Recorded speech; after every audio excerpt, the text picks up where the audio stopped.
Urdu Daily, National Urdu Daily, Janab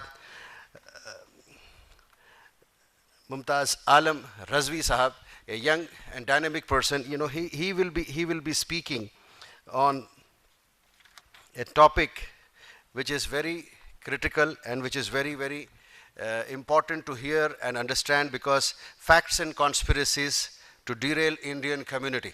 The facts and conspiracy, we can speak very nicely. We can be complacent, we can, find ways in a democratic way, but there are certain things, there are facts and conspiracies to derail Indian community in his own nation. یہ ملک ہمارا ہے, اس کے باوجود یہ conspiracies ہمارے خلاف کیوں چلتی ہیں, اس بات پہ یہ اوور ویو ہے. He has done a couple of PhDs from 1960 on contemporary India. He has done a PhD from Jamia.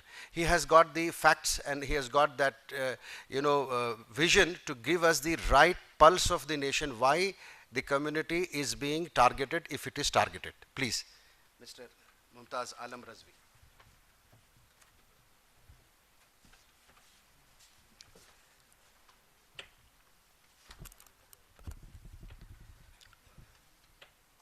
بہت بہت شکریہ جناب عادل محمد صاحب,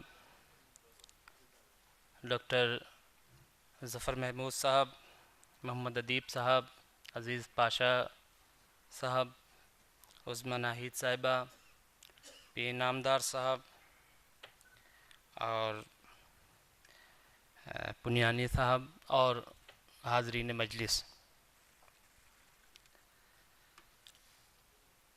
ڈاکٹر ظفر محمود صاحب کو ہم لوگ مستقل سنتے رہتے ہیں اور ان کے پروگرامز کیا ہیں اور کس طریقے سے وہ ایک چارٹ تیار کرتے ہیں, ایک لائحہ عمل مرتب کرتے ہیں اور یہ کوشش کرتے ہیں کہ اس پہ کیسے عمل کیا جائے.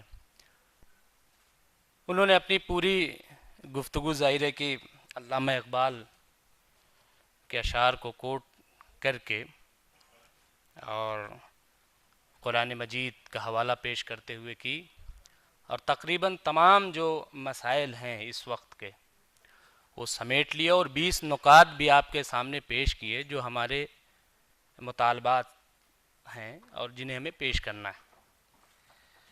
میں بھی اپنی گفتگو کا آغاز ایک شعر سے کرنا چاہتا ہوں, اور اس لیے نہیں کہ یہاں میں کوئی بہت دانشورانہ گفتگو کروں گا, کوئی بہت بڑا ویژن پیش کروں گا. ظاہر ہے کہ جب اتنی بڑی شخصیتیں بیٹھی ہیں تو میں کوئی بہت بڑی بات کہہ دوں گا, ایسا کچھ بھی نہیں. لیکن چونکہ جب یہ بار بار یہ بات کہی جا رہی ہے کہ آج 60% ملک جو ہے وہ نوجوان کا ہے, یعنی نوجوان جو ہے وہ 60% ہیں, اور اگر مستقبل میں کوئی فیصلہ ہوگا تو وہ نوجوان کرے گا. ہر جگہ یہی بات کہی جا رہی ہے. میں گفتگو کا آغاز کروں گا کہ حال کو مستقبل کی خاطر جوڑ رکھا ہے ماضی سے, حال کو مستقبل کی خاطر جوڑ رکھا ہے ماضی سے, تیر کو جتنا پیچھے کھینچو اتنا آگے جاتا ہے. میں یہ بات اس لیے کہہ رہا ہوں کہ, اور یہ شعر اس لیے پڑھا کہ ہمیں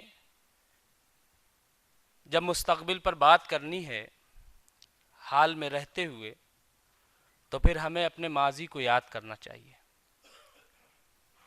کیونکہ ماضی کو جب ہم یاد کرتے ہیں تو بہت ساری خامیاں, بہت ساری کمزوریاں, بہت ساری غلطیاں جو ہم سے ہوئی ہیں وہ سب سامنے آتی ہیں, اور اس کے بعد پھر جب ہم مستقبل کے لیے کوئی لائحہ عمل مرتب کرتے ہیں تو بہت ٹھوس ہوا کرتا ہے.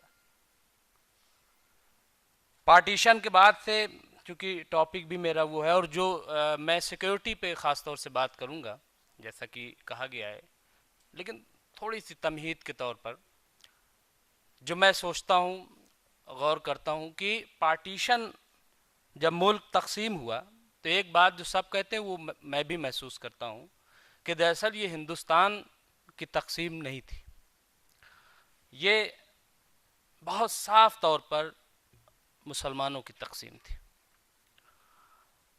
آپ دیکھیں کہ 47 میں تقسیم ہوا جب ہندوستان, تو یہاں پہ پاکستان بنا, کچھ یہاں مسلمان رہ گئے جو آج یہ کہتے ہیں کہ میں ٹوپی والے جنہ کے ساتھ نہیں گیا بلکہ